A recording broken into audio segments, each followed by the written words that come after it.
Well, hello there, everyone. It is terrific Thursday, April the 20th, year 2023. Hope you're doing outstanding. Remember, today's the best day of your life.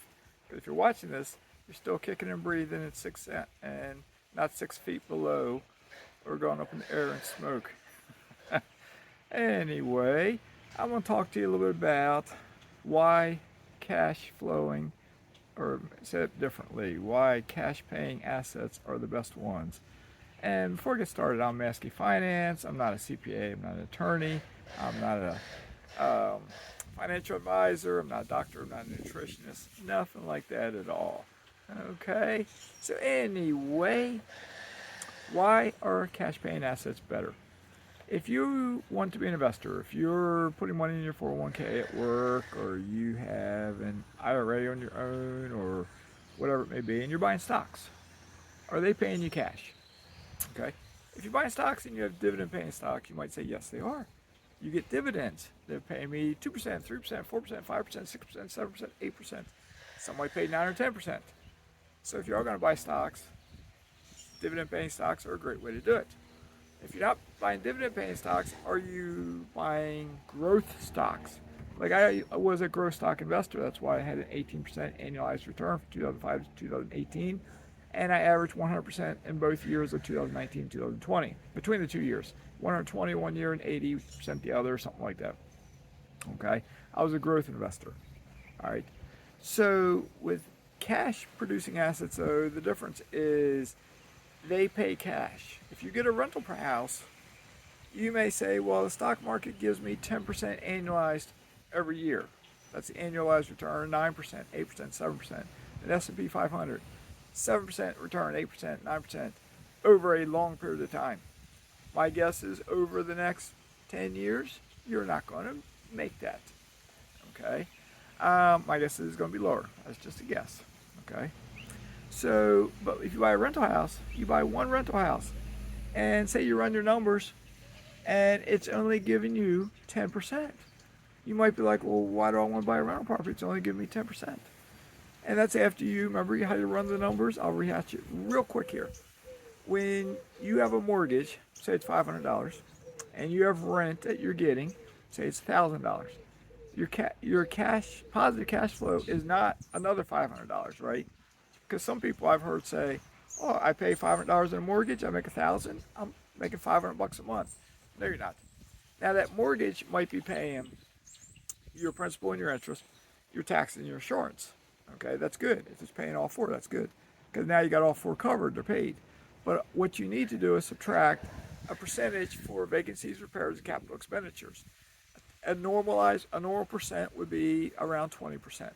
Okay, vacancies, repairs, and capital expenditures. Because guaranteed, you're going to have a vacancy at some point. You're going to have a repair at some point, like a leaky sink. You're going to have a capital expenditure at some point. A new roof, okay, being put on. Something like that, a hot water heater, an air conditioning, something. A door breaks, you got to buy a door. So you withhold the money every single month.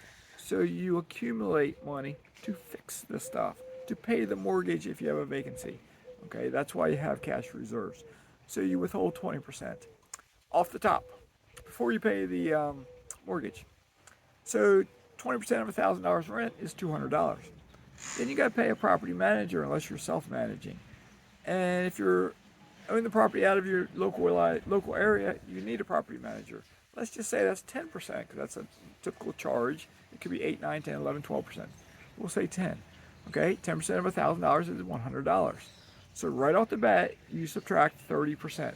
20% for vacancies, repairs, capital expenditures, 10% for your property managers. 30%. You pay now the mortgage of $500. So add them together and you got $800, right? 500 plus the 20% plus 10%, $800 out of your 1,000. Okay, and that's assuming the mortgage covers principal, interest, tax, and insurance. But you have $200 left over. Okay, odds are, if all you have left over is $200, that's not the best investment. It probably wouldn't meet my criteria. Not if my rent was 1,000. And if I knew that when I ran my numbers, I probably would pass on that deal. Or I would look at, could rent be 1,100 or 1,200, or could I buy the property at a better price so my mortgage is cheaper? Okay, that's what I would try to do. But let's say you already bought the property, and let's say you're cash flowing $200, and let's say when you calculate the yield, your return, which you take by your positive cash flow divided by the amount your down payment and closing cost on the property, let's just say it works out to 8%. Now let's just say it works out to 7%. You might be like, well, why do I want to invest in real estate if I'm only making 7%? I can invest just in the S&P 500, and historically, I might make 7% over the next 20 years, annualized every year. Well, here's why. Real estate, you're not just making that 7%. Every single time your tenant pays you, and there's a couple of different things. When you buy the stocks, you have to put 100% of your money into it. When you buy the real estate, you put a down payment if you get a mortgage, maybe 20% down, 25% down.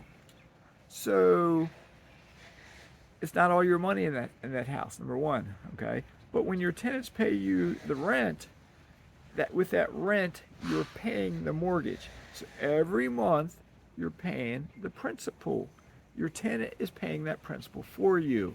Your tenant is paying your mortgage. Do you understand that? I'm repeating it. Your tenant is paying your mortgage. Okay?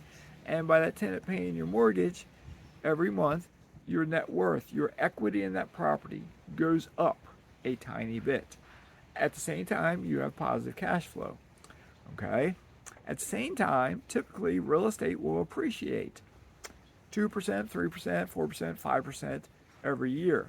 Over the last 2 years, real estate may have gone up 30 or 40%, depends on where you're at in the country. That's not normal, okay?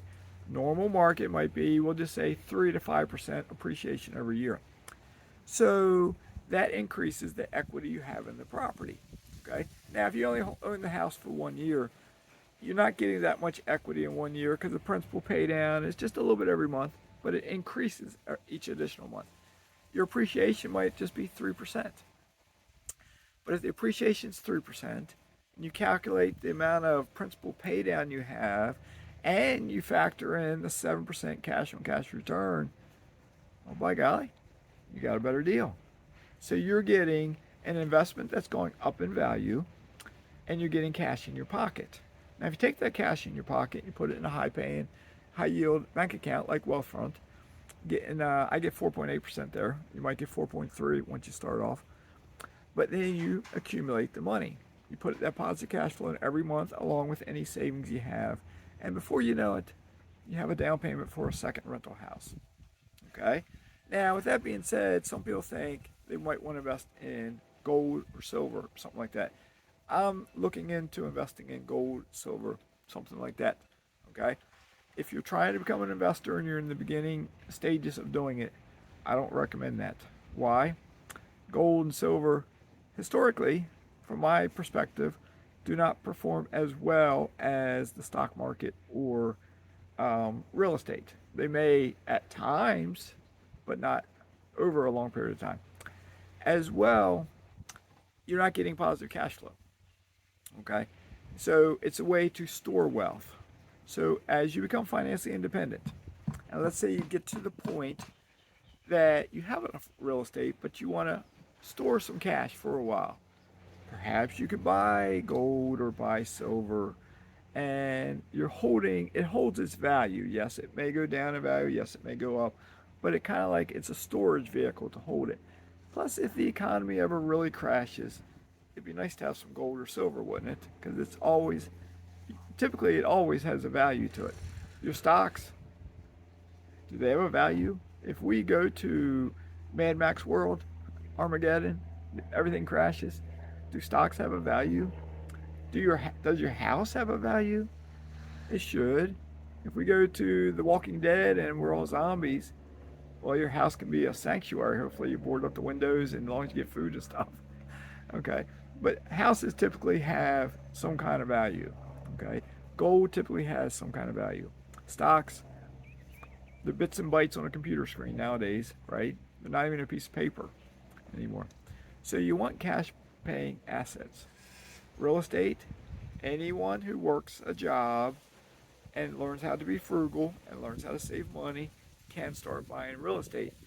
as long as you're 18 years old. And there are ways people younger than 18 get started, but we'll just say you gotta be 18. As long as you're 18 years old or older, you can start buying real estate.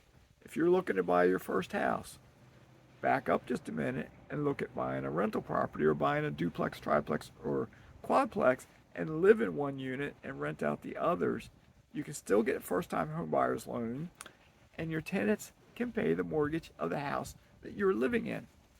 How does that sound to you? Your tenant pays your mortgage for the house that you're living in because you bought a duplex, a triplex, or a quadplex. All right. So that being said, the next house over, they're going to start putting a roof on. It's going to get noisy out here. Hopefully you can hear me okay because I'm talking quiet as well. Take care. Stay safe in all you do. And tune in every day because almost every day I will have a new video up on a different topic. See ya.